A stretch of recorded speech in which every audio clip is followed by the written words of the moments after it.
Selamat pagi Bapak Ibu hebat, salam guru penggerak. Perkenalkan, saya Perwani Ernawati, CGP Angkatan 11 dari SDN Gunung Mungkal 02 Kabupaten Pati, Jawa Tengah. Di video ini saya akan memaparkan demonstrasi kontekstual yang menjadi pemikiran kita, yaitu pendidikan yang berpihak pada murid. Menurut Ki Hajar Dewantara, tujuan pendidikan adalah menuntun segala kodrat yang ada pada anak-anak agar mereka mencapai keselamatan dan kebahagiaan yang setinggi-tingginya, baik sebagai manusia maupun sebagai anggota masyarakat. Sesuai dengan pemikiran Ki Hajar Dewantara, pendidik harus berpihak pada murid. Pendidik harus bisa menuntun murid sesuai dengan kodrat, yaitu kodrat alam maupun kodrat zaman. Pendidik pun harus memahami karakter murid dan pendidik harus memahami tujuan juga pembelajaran agar terwujudnya murid yang mempunyai kemampuan di bidang pengetahuan, intelektual atau mempunyai budi pekerti yang luhur. Sebenarnya yang digaungkan Bapak Ki Hajar Dewantara tentang peran guru sebagai pendidik adalah yang pertama, engarsa sung tulodo, yang artinya adalah guru harus bisa memberikan contoh atau panutan kepada anak didiknya. Jadi segala tindakan atau perilaku seorang guru menjadi contoh yang akan ditanamkan oleh peserta didik di dalam perkembangannya dan pertumbuhannya. Kemudian yang kedua, ing madya mangun karso, yang berarti guru harus bisa membangkitkan semangat atau kemauan dalam diri murid yang harus belajar dan berinovasi. Jadi seorang guru harus bisa memotivasi dan menjadi inspirasi bagi anak-anak didiknya. Kemudian yang ketiga, tutwuri handayani, guru juga harus bisa memberikan dorongan atau motivasi atau arahan kepada anak didiknya. Yang artinya seorang guru harus bisa memberi dorongan moral dan semangat bagi peserta didiknya untuk bisa mencapai kebahagiaan yang setinggi-tingginya. Dengan memahami atau menerapkan tiga makna semboyan tersebut, diharapkan seorang pendidik harus mampu memberikan pendidikan yang berpihak pada murid dengan cara memberikan pembelajaran yang berdiferensiasi, berpikir kreatif, inovatif untuk mengembangkan ide sesuai dengan minat dan bakat anak didik sesuai dengan perkembangan zaman. Namun kenyataannya, banyak guru yang belum memahami pemikiran Ki Hajar Dewantara tersebut.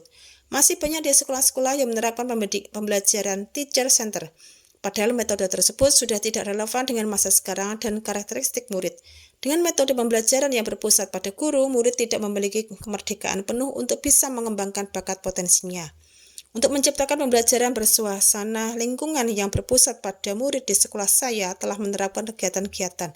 Di antaranya yang pertama yaitu mengembangkan program ekstrakurikuler yang dapat mengembangkan minat dan bakat murid. Di antaranya seperti pramuka, menari, komputer, membaca tulis Al-Quran. Kemudian yang kedua itu pengembangan pembimbingan sekolah. Kami juga mengadakan kegiatan literasi di perpustakaan untuk meningkatkan minat baca murid.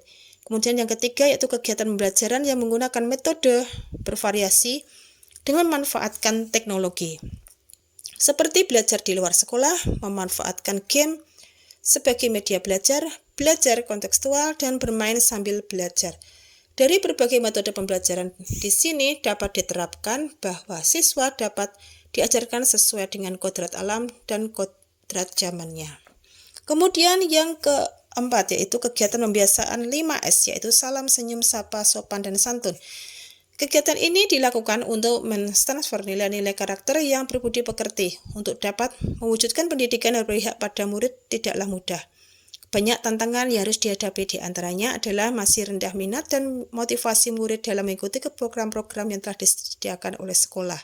Kemudian yang kedua itu kemampuan guru yang masih belum menyeluruh dalam memahami pemikiran Ki Hajar Dewantara, di antaranya yaitu pendidikan yang berpihak pada murid. Tantangan tersebut haruslah dicari solusi yang tepat agar terciptanya pendidikan yang berpihak pada murid.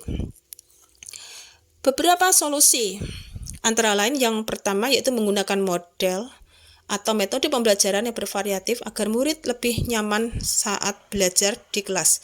Kemudian yang kedua, guru harus mengikuti berbagai pelatihan atau seminar atau webinar untuk dapat mengembangkan keterampilan dan menguatkan pemahaman tentang pendidikan yang berpihak pada murid. Sebagai pendidik, kita tidak boleh bosan dalam memberikan contoh teladan yang baik kepada murid. Jadilah guru yang selalu menuntun, memberikan teladan, dan memberikan pembelajaran yang berpihak pada murid.